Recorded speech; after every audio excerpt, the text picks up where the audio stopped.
Hello, everyone. Hello! How is everyone in the lands of the internet today? Hope you all are well. We have a lot to talk about this week. We do have a lot to talk about this week. We were talking as we were planning, like all of these things probably could have had, and may still have in the future their their Right, own their own weeks, if not multiple weeks. But right. But we also have books that have come out that we want to talk about and so much. So we'll see. We'll see, but there is a lot. So for those of you who don't know, this past weekend what was called D23, which is a Disney Expo, was a Disney convention, which talked about a lot of things. There were a lot of Marvel announcements as well, a lot of Disney Plus announcements for their own licenses. But there was a lot of Star Wars news, and we're gonna get to a lot of that today. At least hit the big notes for what's up with Star Wars. so why don't we start off with one that we've been talking a lot on our streamcast about over the years. Hmm. Um and we did a whole, I don't remember when it was. I was trying to find what stream or video we did the whole as confirmed as Kenobi joke. I don't know that we ever did it. I think we just talked about doing it. Maybe so. Maybe it was We in one have of that my art. old, it may have been one of my old like Republic Commando streams. Oh, that might be. I think that might have been what it was. Maybe so. But like as confirmed as Kenobi, like Kenobi is confirmed not as a film but as a A Disney Plus Disney show. Plus show. After so many years of 'cause that was like way back when Disney first bought Star Wars. That was gonna be one of the first things they talked about was were we gonna get a Kenobi movie, and it's so that was 2012, and now it's 2019. But has Moss has always been confirmed. Moss has just always been out there.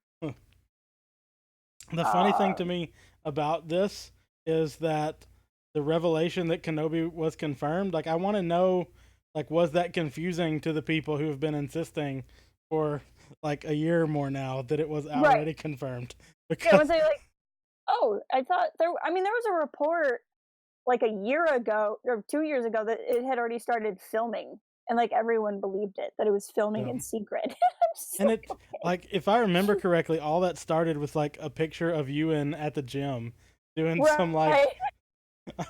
I'm like, okay, like he's working out, like good for him. That doesn't mean he's, working out so that he can play a guy that lives by himself for 20 years. In a desert. Like, But anyway, rather than this, let's talk about the show. So what we know is it's gonna have Kenobi. We don't know that it is called Kenobi. I think it's currently like untitled Obi-Wan Kenobi show. And the only thing we know is it's set 8 years after Revenge of the Sith, which I think is a very interesting time. yeah, Probably more based on making it closer to Ewan's age than for any story reason. that does also put it, like I could be wrong, but how does that put it in terms of the continuity of Solo too? Because that was the Oh, that's a thing. good question. That was a thing that I had seen that they were, one of the benefits of waiting was that that puts it closer to the Closer. Solo time frame in Solo case was there supposed to was. be 10 years before A New Hope, I think. And if there's about 19 years, if you ask our friends at Star Wars Reference, they'll tell you like down to the months and weeks. The I think it's Tuesday. become it was a Tuesday that Solo took place on. Um, but I think it's approximately 19 years between the movies. Approximately 10 years before New Hope is Solo. So if this is 8 years, it's like approximately a year, maybe two, depending on which Tuesday um, before Solo. But I guess a lot of the speculation I read initially was that that put it close enough to Solo that like we might could get, Alden appearing as Han Solo, Right, which would be or nice. or the Lando as we know him at some point, or something. Like I don't know if that would happen because Right, like it would depend. Like we know Han and Lando both have gone to Tatooine before, so like there's, right. but Um, what's interesting to me about that 8 years is whenever people have kind of speculated on what this show would be about, besides yoga in a desert for a while, um, is they want to see a show about Solo is set 14 to, oh, that's true, because it takes place over a couple of different years. Thank you, Fat Batman. That is that is helpful. Um, but with Obi-Wan's show, you know, people have always talked about how, well, we would see a show about him overcoming the grief from Revenge of the Sith. And certainly he doesn't get over it fast. And I would say he's not even over it by the time we get to A New Hope. But I would say, wouldn't the most interesting couple of years there be the first few, not 8 years later? So that's just kind of an interesting placement because it's now we're coming 8 years into that grief. Well, and a lot of Um, people point to the Kenobi novel by John mhm, Jackson Miller, which is really good. If you've not read it, I really enjoy the Kenobi novel. mhm, But like that happens really shortly after mhm. Obi-Wan gets to Tatooine. And by the end of it, he has decided not to be involved with anyone or anybody on Tatooine for the rest of Right. his stay.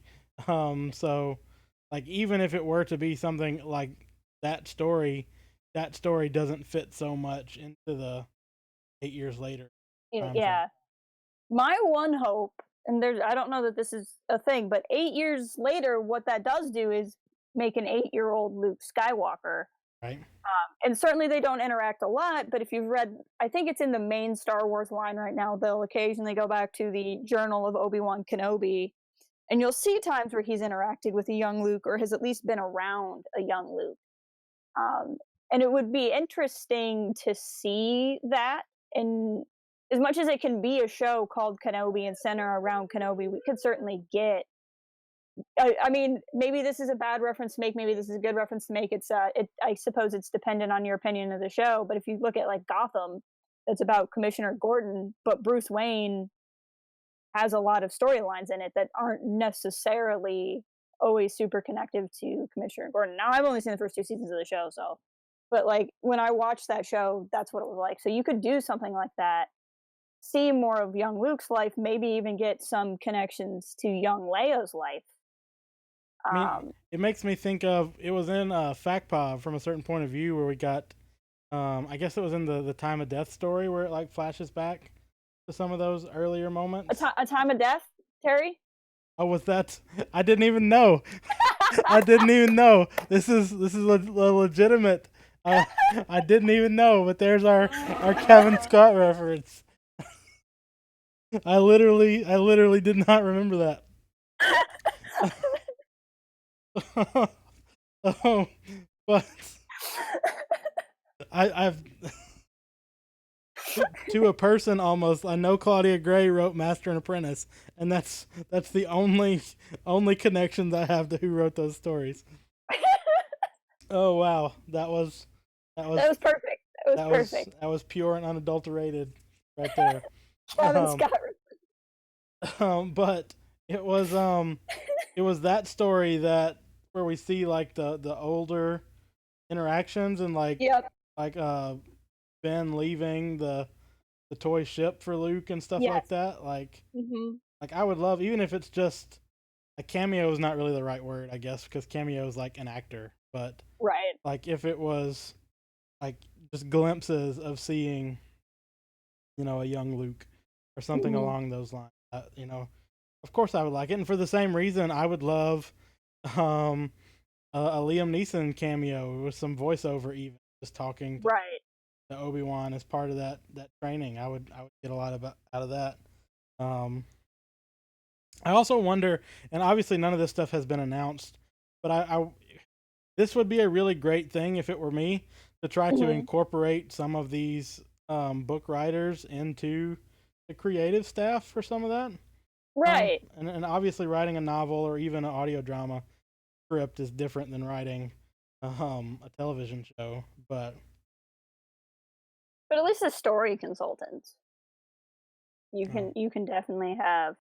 Um, but no, I think that would be great. And I think there's some potential here for some good stories with Kenobi. I've always been tentative about the show. I love Ewan. I love seeing Ewan back. I love seeing more love for anything that's born from the prequels. So, in so many ways, I'm down for the show, and I will anything that's Star Wars. I'm going to give a shot, especially if right, it's right there on Disney Plus. Um, but with this show, unlike some of the other stuff we're going to talk about here in a minute, I can't instantly think of this is what the story is going to be. Because again, it's hey, yeah, it's him overcoming Revenge of the Sith, but it's 8 years later, right? Like there's 8 years of something that we've missed. And that's not a bad thing. It's just I can't instantly go, yes, I can think of 5 plot lines right now of Obi-Wan hanging out on Tatooine. And especially ones, because, like, again, a lot of people point to the Kenobi novel, which I'm not as familiar with, but something like that works so well in a novel because it is an introspective story with Right. a lot of internal monologue, and it's not necessarily a visual story. So, what I want to know is what about Kenobi is going to make it a story worth telling visually? And I'm not saying there's nothing there. I'm excited to figure out what that will be down the road. Maybe it'll be like a House of Cards, turn to camera, break the fourth wall thing, and it'll just be It'll just be like you and just going. There's two kinds of pain. No, I don't know. just like there are two kinds of sun in the sky. There are two sides to the force. But Fat Batman said two things. One, he said that a lot of people are looking for a Maul Obi-Wan fight. Yeah. And I would tell those people that they should watch season 4 of Rebels because Yep. one, we know that Maul doesn't know that Obi-Wan is on Tatooine until then. Yep. But also, I mean, I wouldn't mind seeing Maul in this show, like as a search for Ben or something. But Right. okay. But also the ending that Maul gets in season 4 of Rebels is one of the most beautiful things I think exists in Star Wars. I would Hmm. hate to see that undermined. Anyway. Yeah. No, that was one of my favorite moments in Rebels. Honestly, is how well done that fight is. And the Fat Batman also says, "I want to see Uncle Owen lay into Obi-Wan in episode, chewing him out for what happened to Anakin. Whether it's deserved or undeserved is another question." I would. Yeah. I mean, I would think it would be hard not to have, Owen and Beru show up at least in some Hmm. capacity. Um, And I mean, if we can get some nice, good screen time for Aunt Beru, she is an underutilized, underexplored character. I feel like definitely so.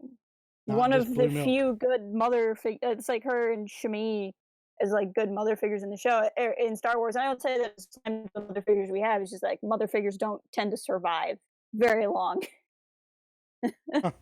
Hey Jay, Beru and Ben. Yeah. I mean Obi-Wan kind of got around because I feel like I always thought he had a thing with Jocasta. That's Hey John Barry. we know that Obi-Wan's one true love, is Duchess of Mandalore. For a second, I thought you were going to say Callista because you just have me programmed. Oh, no. Callista's soulmate's Luke. Like, man, can't break my OTP. Um, but any other thoughts on the Kenobi show? I mean, obviously we don't have a lot announced. Here's a general question I want to know from people because I've seen people comment either or both ways. Would you want an overt, like on the nose, tongue in cheek, hello there joke, or would you rather them stay away from the hello there meme? I mean, I would be fine if that was the name of the show. It's just hello there and Obi-Wan Kenobi story. You one up me. I was gonna say an episode called "Hello There." I would be fine if it's like Masterpiece Theater and like we zoom in every week to Obi-Wan sitting by the fire reading his journal. He's like, "Oh, hello there," and then tells a story about his life. Like that's how on board with that I would be. Um, I would be too. I also, which we might talk about this more on another date, but I really hope they film some of this in Tunisia so our pal Jay in the chat can go back and find more more filming locations. We need to send him back to Tunisia. But Oh man. But yeah, that's really all I have to say on Kenobi at this point. Um, I'm gonna make d- like fan art of that now. you should. That'd be so good. You could even use like it's like that meme of the dude from Star Trek that was on that other show. The like, do you believe it? And somebody make like the super cut of him saying it's Oh fiction. It yeah, never happened. It isn't. A super cut only. It's just hello there, hello there. Hello there. You're talking about Commander William T. Riker as portrayed by Jonathan Frakes. Yes, that guy who Yeah. was in that other show that is a meme on Twitter. Yeah. That I know him better as the Twitter meme guy than I know as the guy from Star Trek. But while we're talking about TV shows, There's no Star Trek back here, guys. I'm not hiding who I am. There is actually Star Trek. I don't know if you can see this in frame. I've got some Star Trek novels here on the shelf behind me. So that's who I am. But but why don't we really quickly? I think there's less to talk about this, even though I know we're both really really excited about it. But we also got at least a general release month for the return of the Clone Wars. So we know that it's going to be in February. We don't really know anything else. We didn't get another trailer or anything beyond what we've seen from Celebration. But we at least have a month for that, and we know that it's going to be after all the craziness of the return of the Rise of Skywalker in December. Which I'm really excited because for me, there's going to be that post-movie crash, and after Rise of Skywalker comes out, we have years until the next movies come out. Assuming that Benioff and Wise don't join the long list of people who have creative disagreements and go their own way. I don't believe anyone's making a Star Wars movie until their movie comes out at this point. No. But like Tarantino keeps saying he's going to make a Star Trek movie. Star Trek movie, right? It's now less confirmed than an Obi-Wan Kenobi TV show, but I like it being in February because now, January can be my month to think about Rise of Skywalker a lot and then go, okay, now I have another thing I can be excited about that I have been excited about for a long time. So I'm excited. I think it's a good month for it to come out in. I'm assuming because they said February, because we'll get to talking about Mandalorian in a second, but right now the general consensus seems to be it's going to come out week by week. But it still hasn't been officially announced. But I'm wondering with Clone Wars if it won't just all come out. Do you remember when they dropped season 6 on Netflix? Mm-hmm. Was it all at once? It was all at once. Yep. I don't. Yeah, Fat Batman. Those were good episodes. I don't think they will though. They announced, if you look at the trailer, Bad Batch episodes, which on the one hand I'm excited for the Bad Batch episodes to be finished. On the other hand, I've seen them because they exist on the internet in their story reel form. But the Bad Batch episodes are going to be in it. The Siege of Mandalore is going to be in it. And there's going to be some episodes of Ahsoka in the underworld of Coruscant, I think. And there's only going to be 10, 12 episodes. So already that's at least like 3/4 of the season in just those episodes. So I'm assuming some of that Siege of Mandalore stuff is going to set up Maul for Solo too. I would assume so. It's some of the Siege of Mandalore stuff we know from the Ahsoka novel. Right. It's just a question of how true is it going to stay to it or not. But the one downside with the Clone Wars episodes is I feel like there's going to be very few surprises. I know a lot of people were talking about, hey, now that they've done it, they can put like a young Caleb Doom in it, or they can do these kind of connections. I just don't think they're going to. I think they're going to use the scripts they had.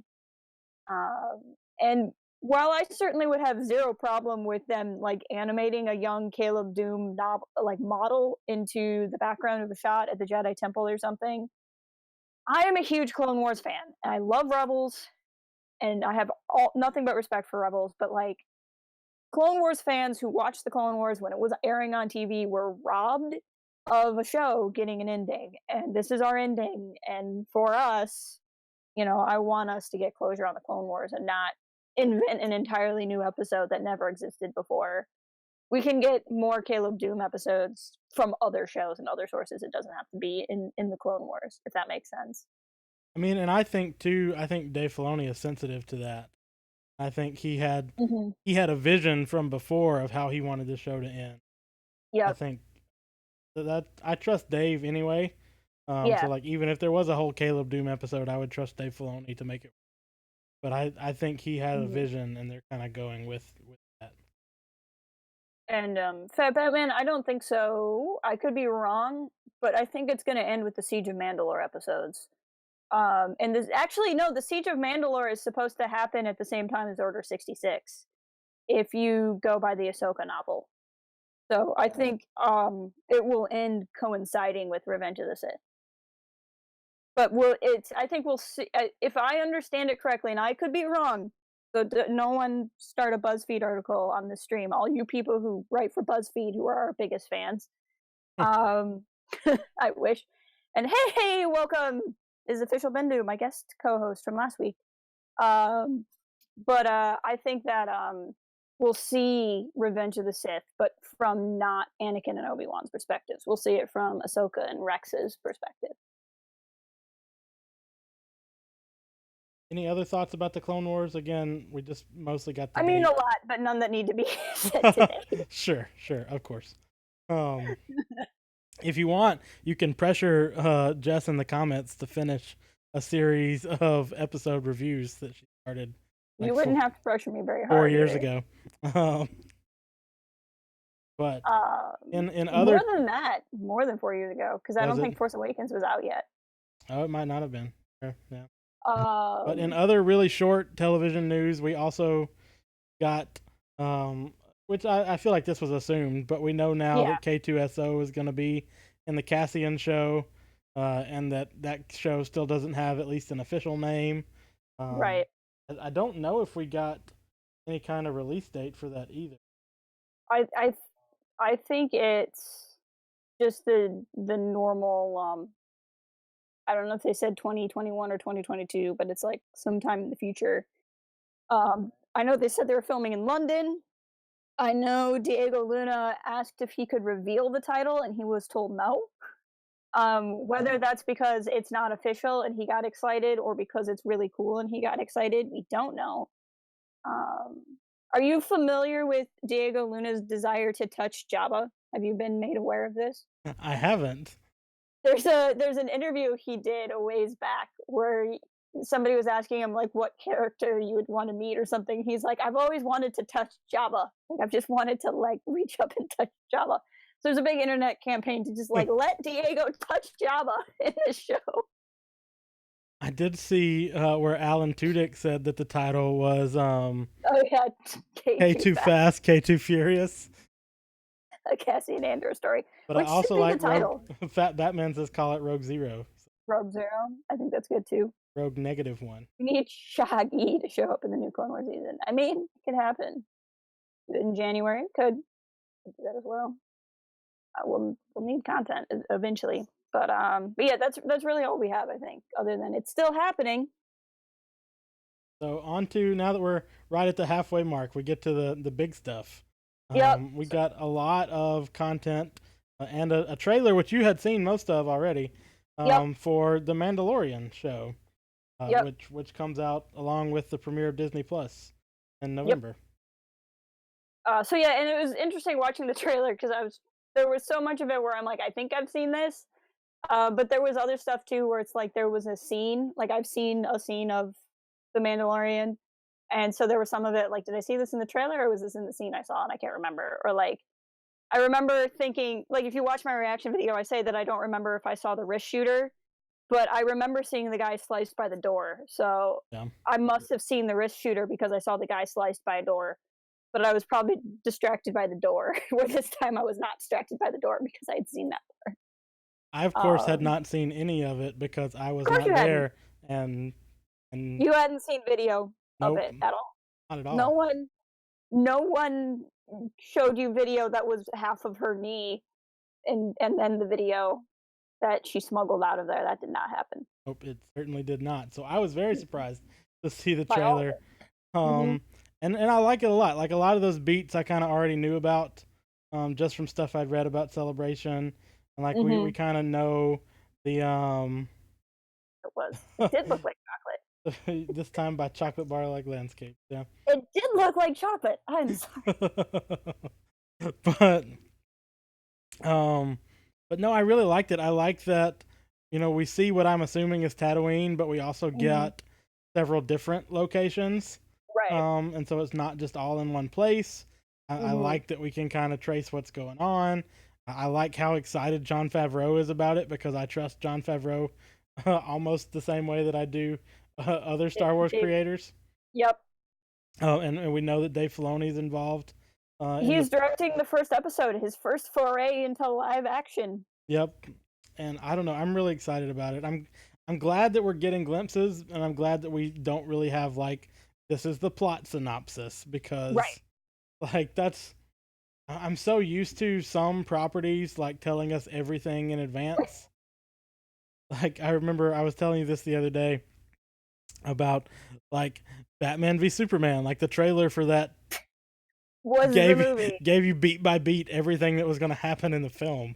Um, and so I like that they're doing a really good job one of marketing a thing because For one. apparently we cannot Yep. assume that Disney will market Star Wars at all. Yep. Apparently this is a new thing. Also, hello Stuart, welcome. But I'm glad that we're getting some promotion and still a Mhm. couple months in advance. Um, Yeah. Well, and it's largely getting marketed, I hate to say it, not because they want to market The Mandalorian, but because they want to market Disney Plus. And so it's like, get Disney Plus because it has The Mandalorian. right. Well, but honestly, we were talking about Star Trek a minute ago, so I'll just go with this Yeah. too. But like, CBS put a lot of stuff onto the new Star Trek Discovery show as being the kind of flagship for their streaming platform, and like I don't mind having my favorite properties being used Right. to great effect, is even if it is a marketing ploy to get me to Yeah. pay for a thing. Um, but Yeah. But with what I'm excited for with Mandalorian is the potential for some tie-ins, and there's the small streak in me that I try not to let out, my kind of like fandom dark side that's like knows this is going to be, the darker, grittier, more adult Star Wars. And there's a lot of people who are probably like, finally, we have this and not these kiddie cartoons. And they're forgetting that Dave Filoni is doing the first episode, and Jon Favreau has been a voice in those kiddie cartoons, right, um, in the Clone Wars. And so I'm kind of like, there's a between really solid connections right. to the animated shows that we've seen thus far. uh, and not even just cool Easter eggs or like a name or the mentioning of Lothal or something, which I think is really possible. I don't know if they're gonna do it because it hasn't like it's not been announced, and the way she's talked about it doesn't sound like it's happened. But I would give so much money to see Katie Sackhoff play Bo-Katan in The Mandalorian. Sure. um, and she's the right age for what the character would be, or at least close enough where it wouldn't be weird. I don't know exactly what Bo-Katan's age would be, but it would work enough. Uh, she's already a well-known TV actress. She looks enough like the character. She just have to dye her hair. Like, it would be awesome. I don't know if they're gonna do it, but I would love it. Well, and I think one of the things I like is how well it fits into what canon novels have kind of described as the post Return of the Jedi world. Like because Mhm. like one of it sounds weird to put it this way, but one of my favorite things from the Aftermath novels is the very Mhm. first interlude where Yeah, they're celebrating on Endor or on Coruscant, Coruscant. and they tear down the Emperor statue, and then the stormtroopers storm in and fire into the crowd Yep. because like, hey, this yeah, things have changed now, but it's not automatically a paradise. And I Right. like that the concept of this is more or less here's what happens as the empire is still in the process of crumbling, and this sort of Mhm. lawlessness starts to set in, like a old west kind of vibe. And maybe I'm just blinded because of how much I like stuff like Firefly too. But Right. I like that we get this kind of almost like a gunslinger kind of story set in the Mhm. Star Wars universe. Yeah, no, I completely agree, and I think it's the perfect venue for something like this. Because 'cause I've always been a person where I want my Star Wars movies to feel like Star Wars movies. When we had the Star Wars story movies for a brief period of time in our lives, I didn't mind that those movies felt different tonally, but even still, they largely mimicked the films, and to the extent that I had problems with either of the films is where they deviated from feeling like Star Wars movies to me. But something like a TV show, even though it's still a visual medium, it's on a different platform. Like this is the area where I'm really comfortable and really excited to see them experiment.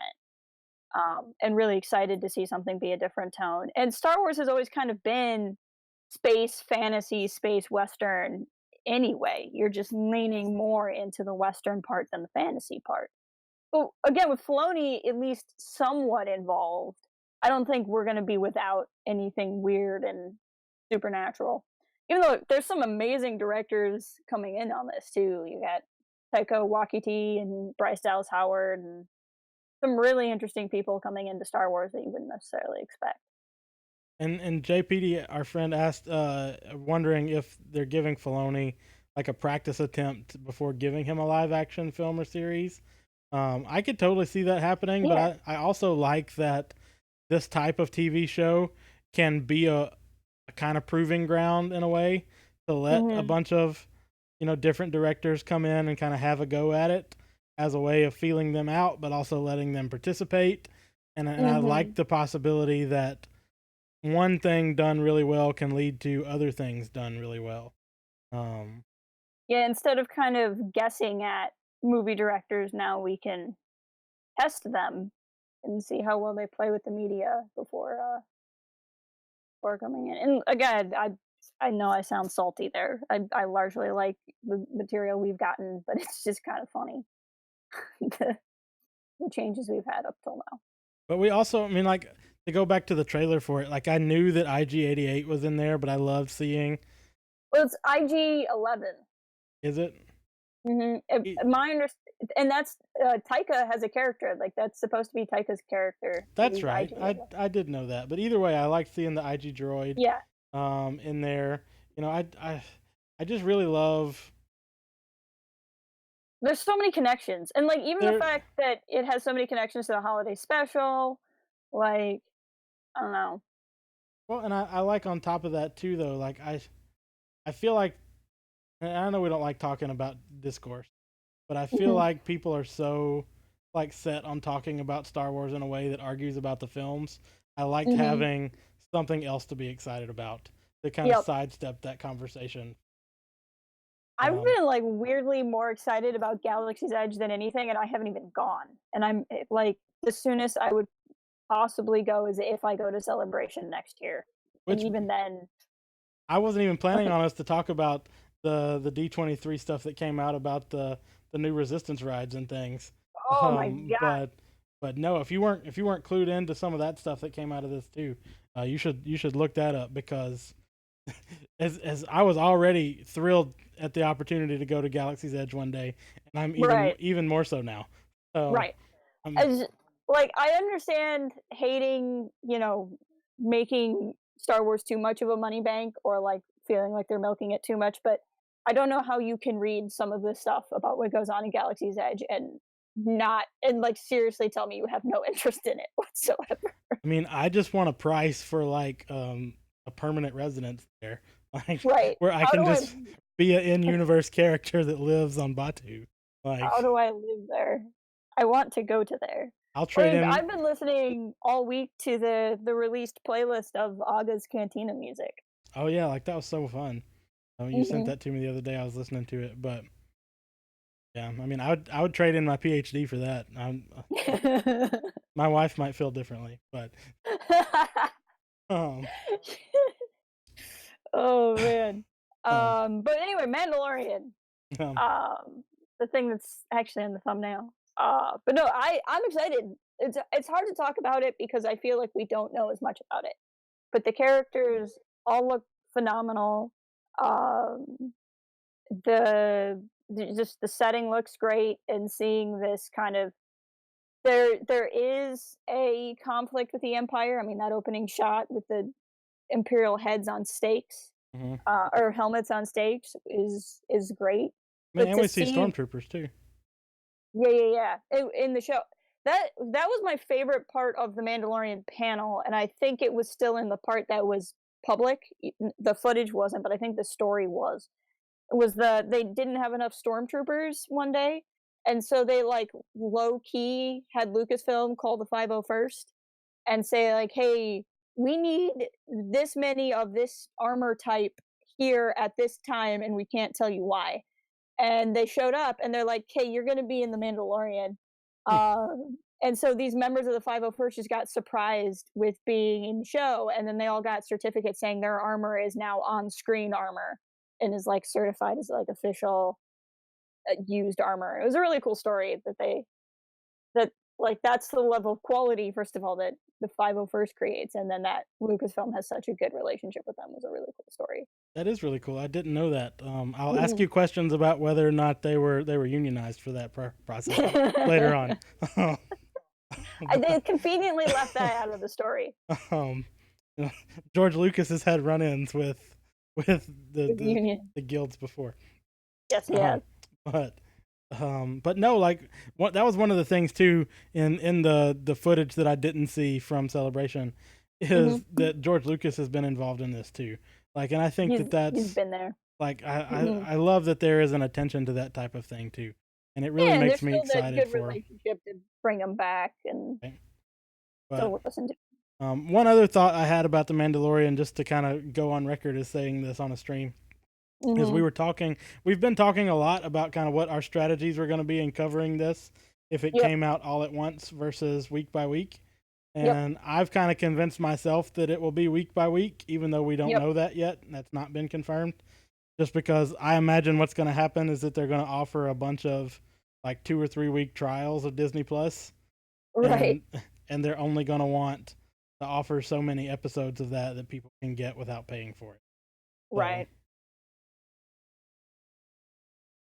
Jay says it has been confirmed. Yeah, I missed that. I think Jon Favreau said that he thinks it's coming out week by week. I just don't know if he counts as an authority as a Disney Plus executive. But I know he said it's coming out week by week. It's just Either a way, question of whether or not you believe he knows. Um, but I feel like at this point I've just heard it in enough places. I'm hoping it is because otherwise it's going to be a very busy Tuesday for me because the way Twitter is, huh. somebody if it all came out, somebody's just gonna go watch the last episode and tweet screenshots about it with no mutable words. Anyway, I'm gonna be really ornery when it comes out because the UK I don't think has gotten a release date for Disney Plus. So everybody who tweets about it is gonna wreck it for all their British friends and be a Yeah. bunch of jerks. And no one should tweet spoilers about the Mandalorian the day it comes out. I'm being very serious. Speaking of people tweeting spoilers, maybe it's time to pivot to our last topic of the afternoon. The pivot. The one that That's the people other have been waiting animation we for. should make. We need a pivot animation. Yeah. We can But make it with the footage from D23. It's the pivot there lightsaber. you go. I mean, I what I want to do is just like animation of us like Brady bunching with different boxes and looking at one another while we speak. That's Hey, boss. And February. Okay, well, that's still significantly later than November. And yeah. no one should be a jerk and tweet spoilers for The Mandalorian. I'm just saying. Like I remember season 4 of Rebels was so late coming out in Europe.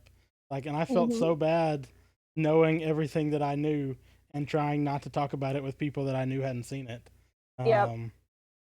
But That was crazy.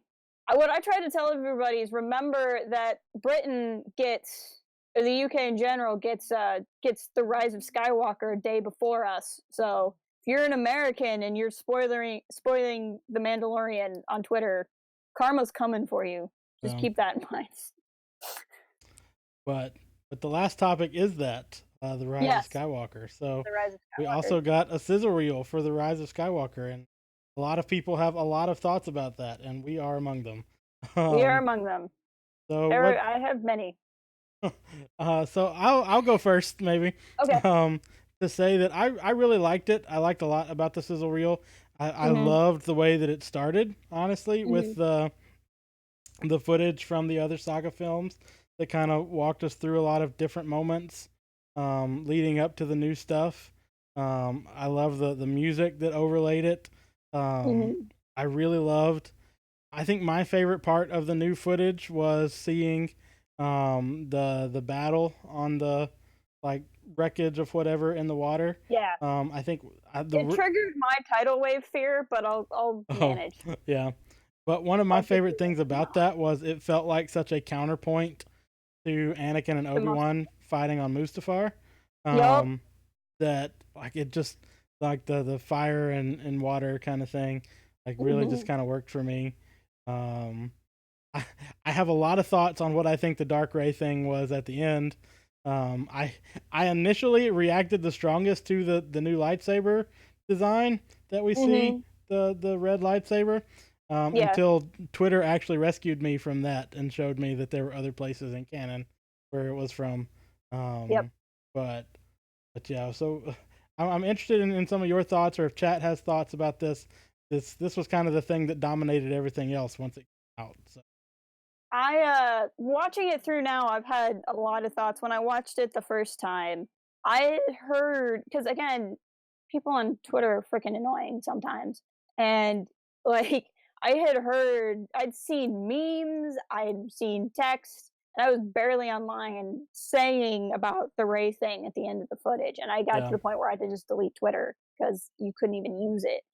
Um, and I think that I would have reacted to the footage better if I had had no idea it was gonna be there when I saw the footage. Um, but instead, I was so apprehensive about the infamous dark ray that that's all I was thinking about when I was watching it through the first time. Um, I and I think I would have taken it better had I not known it was coming. Yeah, and Bosk, I'm with you. And not only do I think Ray's a vision, I really hope she is. And I said something about this online last night. I'm not against the concept of like a dark Ray storyline. I just think it's too much to put in a movie that already has 5 million things going on in it, right. and not make that movie 5 hours long. Um, and so I hope it is a vision, just because not necessarily to have a problem with the plot line, but have a problem with the plot line in this movie, if that makes sense. Well, and I think that was one of my things that kind of convinced me that. I mean, apart from like I keep going back to Luke saying this isn't going to go how you think, and that's like my defining feature of the trilogy is how you think it. But I can't see them giving away such a big thing Right, if that was going to be the twist of the film.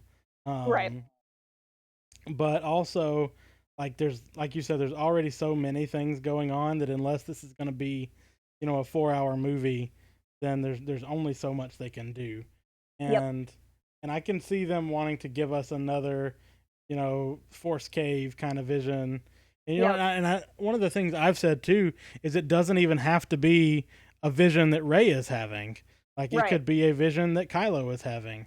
It could Mhm. be some Definitely. kind of demonstration of a vision that Luke had in the past. It could be Yep. I keep going back to the scenes in KOTOR 2 where you're in the cave on Korriban Mhm. and like you get the visions of like what the universe would have been like, if um Revan had not gone to war, and like all of Right. those kind of what if kind of moments. I think it could be that kind of thing too. Yeah. Um, and like Sen says, JJ lies. Like Yeah. we know for a fact that he does. Um, Also, welcome, Uncommon Gaming. Thank you for dropping by. my pal, Khan Noonien Sung told me JJ lies. Yep. So um, He lies so much. But there's been so much talk online about Ray, and I really don't know what there is to talk about. I really don't engage in the clone Ray theory. I just don't. I don't know what that.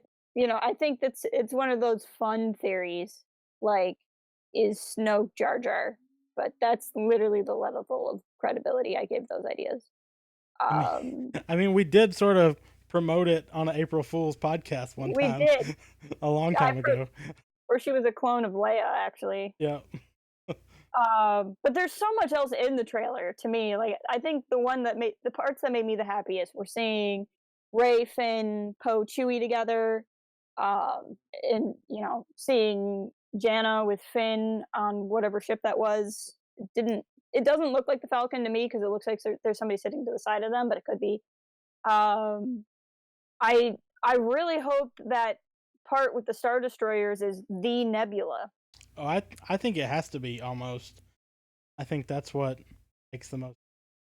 Hmm. Um, and I love seeing like I, I can't say what I said when I saw so many Star Destroyers because this is a PG stream. But that's how excited I got about seeing so many of them, just because like of the connections to Lost Stars and Aftermath, Yep. and my I, beloved missing Ray Sloan. I suddenly felt so happy that I had spent a whole year on the Aftermath trilogy. Yeah. I was like, aha! I knew it. I knew this was going to be important. Um, so you're correct, Jay. Rose has not been in a trailer, but we have a visual of her from images. There's an image from Celebration of her. Um, so we have seen her, and Kelly Marie Tran was at the Celebration panel and at D23. I am worried that Rose might not make it far out of the beginning of the movie, but we'll see. My thing with Rose is Ryan's character, not JJ's. And not that JJ would do something to Rose out of spite, because I think JJ and Ryan have a really positive relationship, despite what other Star Wars YouTube channels would tell you. Um, but I think if JJ had envisioned ends for his characters in Force Awakens and now gets to come back and tell those stories, I don't think he's going to be that worried about Rose, to be honest. I think he's going to be far more worried about Rey and Poe and Finn and Kylo than he's going to be about Rose. And that sucks for Rose fans. And I hope Rose gets some good time while she's in the movie, but I wouldn't hold your breath, because she's not JJ's character. And that's just the end of it for me. But we'll see. I could be told it would not be the first time I was wrong about Star Wars, and I have definitely not been wrong about Star Wars for the last time. So maybe that's where I'm wrong. Do you think Ben will turn back to the light in the end? You've also taken Colin and Ben now almost unconsciously. I am a big Ben-demptionist. I feel like most of the internet has taken to calling him Ben now. Especially the ones we follow, because we're still very big on Raylo Twitter followers. But no, I'm a big Ben-demptionist. I don't know necessarily that it'll happen, but it's what I'm hoping happens. I would like to see a happy ending for characters involved, and to the extent that people like to interpret the sequel trilogy as being socio-political in terms of choosing Kylo as their villain and what he kind of represents in this decade, I would also like to see a happy ending, because saying that I don't know that JJ has said that he created Kylo to represent what people want him to represent, or interpret him as representing, but in the event that's what it is, I would like to believe there is hope for people to change and not just assume that everybody in this world who is a jerk, to use PG language, will remain a jerk their whole lives. Hello, Regina. Yes, Bendemption. We are a pro Bendemption channel. I mean, I am a Ben-demptionist in the sense that I think it's what I would prefer to happen, but I have no necessary expectation. And that's fair. I can think of a lot of good stories where Ben is redeemed. I can imagine stories that I enjoy where he is. Yep. To me, that's what I want most out of it. It was the same way I was about, Rey's parentage. I mostly wanted a story I enjoyed. I'll let you respond to Jay's comment there. I have one mostly written. I just have to actually do it. Every time I get motivation to sit down and do another redemption video, Star Wars news happens, and then I'm like, well, I guess this is what I'm doing this week instead of another redemption video. I mean, you and I have spent hours talking about different topics for these videos that have just never made it into videos. That's because we're talking like as I'm driving home from work when I can't exactly record a video for the channel. That's true.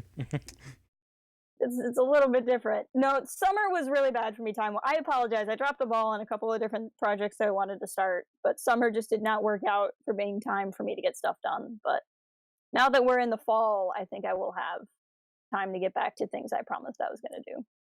I'm just surprised I haven't fallen behind on the book club series. I've skipped very few weeks of that one, so that's been good. But while we start to wrap up a little bit, because I know we're getting close on time, one thing I'm interested in talking about, and I want chat to respond to this too if you want. Out of all of I think you posted a poll about this somewhere, but like out of all of these things, what specific stuff from D23 made you more like? What are you most excited about because of what we learned from D23? Like, you know, we have the film, we've got the Mandalorian, we got the Kenobi announcement. Like, what out of all the things we learned, what are you most excited for? Even if it's Galaxy's Edge stuff, or Yeah, I'm sure, hoping, sure. I'm hoping to chat with a friend of mine who is into the Vader Immortal series, and they had an announcement about Chapter 2 of Vader Immortal. Yeah, the hotel, the Halcyon, that place sounds cool. I feel like I can't even put Rise of Skywalker like on that scale. Like, I think Rise of Skywalker is the one that I am just so excited for. It's almost cheating. So, like, if we just assume Rise of Skywalker, other than that, I'm honestly the most excited for the Clone Wars. But it's hard for anything to beat. I No, think if I ever had like a spare $7,000, if I'm ever so fortunate enough to have a spare $7,000, I'm going to that hotel. I think for me, again, if we can set Rise of Skywalker aside for a minute, I'm really excited about the Clone Wars. I'm really pumped about the Mandalorian. It's funny to me though, and I don't know what this says, but a lot of people in chat just answered too.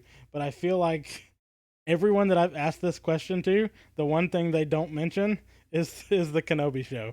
Yeah, right. And that's so weird to me because again, like I am thrilled about more Ewan in my life. Yeah. But like it was such a big announcement, and then it was like the very next day we were all talking about something else. So Right. it could just be because it's so far out and we had more tangible things to talk Right, about. and there's But nothing other than Ewan being really funny. And the way Ewan did it was hilarious because he looks at Kathleen Kennedy and he goes, "I need you to ask me if I'm playing Obi-Wan Kenobi again." He's like, that poor man who has been asked about this for like the last 10 years of his life almost. I mean, and I'm really excited at the possibility that stuff like that would bring him, you know, to Celebration, which is a thing that Yes. at different points in his career he specifically avoided. Let him Depending on who you actually talk feel to. loved by fans for once. Well, what I've found when I was there, and I would like ask people because Celebration was my first convention, and you know, I'd ask, "What does Celebration feel like versus a Comic Con?" And everyone said it feels completely different because everyone's there for the same thing. So like his kind of bad experiences with um with the fans, you know, if they weren't at a celebration, if they were just at a different sort of environment, a multi-purpose environment, I could see that. But I think if he came to a celebration, he would see a very different side than what he might be expecting. Uh, Stuart, I am not overly familiar with either Wally or Futurama, so I cannot answer your question. I like them both very much, and I will say yes. Um, Anything else or any other questions that chat has about D23 stuff? Obviously, all of these things are big projects, and we're going to be talking yeah, about we're gonna each do of them more, and I more. might. I haven't done it earlier in the week just because it was a bad week for Star Wars news for me. um, but hopefully I'll do more trailer breakdowns for the stuff we've seen. Um, but I'm excited. I'm excited for there's just it's gonna be a wild next couple of months. November is insane. November you have Resistance Reborn, the Rebecca Roanhorse novel, Force Collector by not think of his name right now, but he's a first time writer for the Star Wars universe. But it's a YA novel. Jedi Fallen Order is coming out, which neither of us have a machine that can play it, so we'll do our best to cover, I Huh. suppose. Or at least point you to people who are doing what we're not. Exactly. Anybody who wants to play the game for us, contact us. Oh yeah, for sure. And I'm not even joking.